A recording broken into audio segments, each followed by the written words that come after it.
Good evening అండి. Cinema ఫీల్డ్కి రావడం చాలా అదృష్టం. నేను ఎంతో అదృష్టవంతునిగా ఫీల్ అవుతుంటాను. ఈ స్టేజ్ మీద మాట్లాడటం కూడా అంతే అదృష్టంగా ఫీల్ అవుతాను. దానికి కావాల్సిన ఒక్కొక్కరికి ఒక్కొక్క ఇన్స్పిరేషన్ ఇస్తుంటారు ఒక్కొక్కరు మహానుభావులు. నాకు స్వర్గీయ నందమూరి తారక రామారావు గారు నాకు ఇన్స్పిరేషన్ ఇచ్చారు. నేను సినిమా ఫీల్డ్కి వచ్చాను. రావటం ముఖ్యం కాదు, మనం ఎంత కష్టపడ్డాం, ఎంత పైకి వచ్చాం అనేది ముఖ్యం.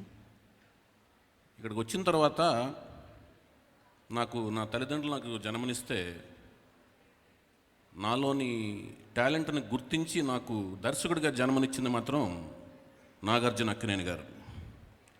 ఆయనకి, నా తల్లిదండ్రులకు నేను ఎంత రుణపడి ఉన్నానో అంతే రుణపడి ఉన్నాను నాగార్జున గారికి.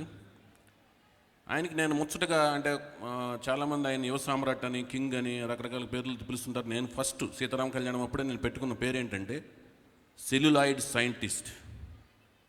అంటే లొకేషన్లో ఉండి కళ్ళజోడు పెట్టుకుని, నల్ల కళ్ళజోడు పెట్టుకుని ఎవరు ఎట్లా పనిచేస్తున్నారు, ఎవరికి ఎట్లాంటి లైఫ్ ఇవ్వాలి, ఎట్లాంటి లైఫ్ ఇస్తే ఎలాంటి వాళ్ళు పైకి వస్తారు అనేది కనిపెట్టి ఒక సైంటిస్ట్ లాంటి ఆయన. సో ఆయన కాంపౌండ్లోంచి ఆయనకి ఆ శక్తిని ఇచ్చింది రామ్ గోపాల్ వర్మ గారు. అంటే రామ్ గోపాల్ వర్మ గారిని ఒక అద్భుతమైన ప్రోడక్ట్ని లాంచ్ చేసేటప్పుడు ఎంత ధైర్యం, ఎంతో నమ్మకం ఉండి ఆయన లాంచ్ చేశారు. కాబట్టే ఆ దాన్ని రామ్ గోపాల్ వర్మ గారు అంత అద్భుతంగా యూటిలైజ్ చేసి బ్లాక్ బస్టర్ సినిమా తీశారు. కాబట్టి నాగార్జున గారికి ఆ శక్తి సామర్థ్యాలు వచ్చినాయి. అట్లాగే నాగార్జున గారు వ్యక్తిగతంగా కూడా, అంటే ఇదంతా ఎందుకు చెప్తున్నా అంటే మేమందరం ఒకే కాంపౌండ్లో వచ్చాం. రాము గారు వచ్చిన తర్వాత మా అందరికీ పరిచయం చేసే అవకాశం నాగార్జున గారికి ఇన్స్పిరేషన్ దక్కిందనమాట. సో నాగార్జున గారు చాలామంది ఏంటంటే బ్రదర్లాగా చూస్తున్నారు, నన్ను సన్లాగా చూస్తున్నారు అనే రిలేషన్షిప్లో మాడుతుంటారు. కానీ నాగార్జున గారు మనిషిని మనిషిలా చూస్తారు, హ్యూమన్ బీయింగ్ని హ్యూమన్ బీయింగ్లా చూస్తారు. సో ఆ మంచి క్వాలిటీ నాగార్జున గారిలో ఉంది. అక్కడి నుంచి మాకు వచ్చినప్పుడు ఎంత ఫ్రీడమ్ ఇచ్చారో మాకు తెలుసు.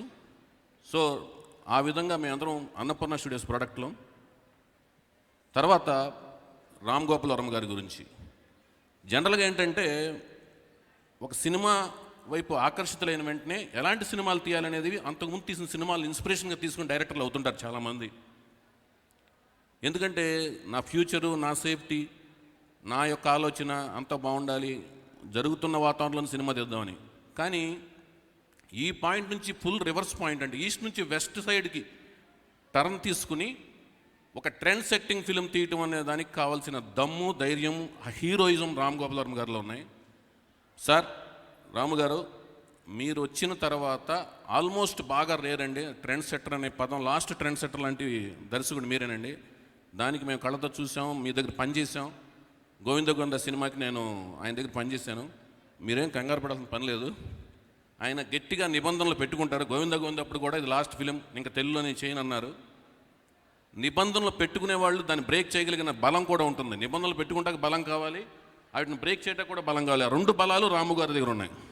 సో రాము గారు డెఫినెట్గా వచ్చి మళ్ళీ అద్భుతమైన తెలుగు సినిమాలు తీస్తారు. మనం కంగారు పడాల్సిన పని లేదు. ఏ లాంగ్వేజ్లో తీసినా తెలుగులో డబ్ చేస్తే బ్రహ్మాండంగా చూస్తే ఆడియన్స్ కూడా ఉన్నారు.